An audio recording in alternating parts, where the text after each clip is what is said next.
How do you see organizations successfully leveraging the data? What data are they collecting to get fully funded and be able to attract the staff and the sustainability they desire?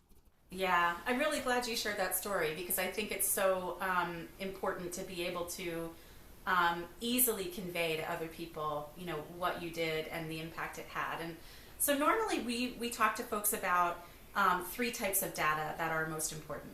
Making sure that you have very strong attendance data and systems, Mhm. from how many people you're recruiting, your recruitment funnel, to how many enrolled, to how many show up on the first day, to how many are still attending through each week of your program, right? Mhm. Because not only is that information to share, but that's information for you. Like, do you Yes. have nobody attending the week of July 4th and your program only starts 1 week before? Maybe you bump back the start date, right, to Mhm. a week later. So, like, looking at those ebbs and flows from on in your attendance, I think is super good information. And having an attendance goal. Voluntary summer programs typically have about 75 to 80% attendance if you look nationwide. Mhm. Mandatory summer programs are a little bit different, but plan for that, right? Think about the staff that you need to hire for an 80% attendance rate, and that also helps you be a little bit more efficient with the dollars Yeah. and the budget that you're raising. So attendance is one. Satisfaction. It's very easy to you know, share a survey with your young people, your families, your staff about what's working for them, to get Mhm. their feedback so that you can really focus on continuous improvement in following years. And you can customize questions that you ask about satisfaction so that they're really what is most relevant and important to you. Mhm. And so, making sure that you have satisfaction data is really important. And then the outcomes data you collect, this is highly dependent on what your program is focused on. And I'm sure, Sherry, you can share examples of, like, Yeah. how you help people think this through. But you might be collecting academic data or social emotional learning information.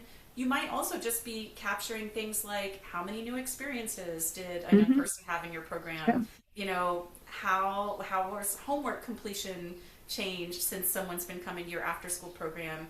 Are they developing career skills if you're Mhm. serving older young people? And do they have a more positive outlook about careers? And so there's a lot of ways that you can kind of think through outcomes. But if you have Yeah. attendance data, satisfaction data, and outcome data, and a way to share that easily and visually, I think it really helps with fundraising and sustainability. Yeah.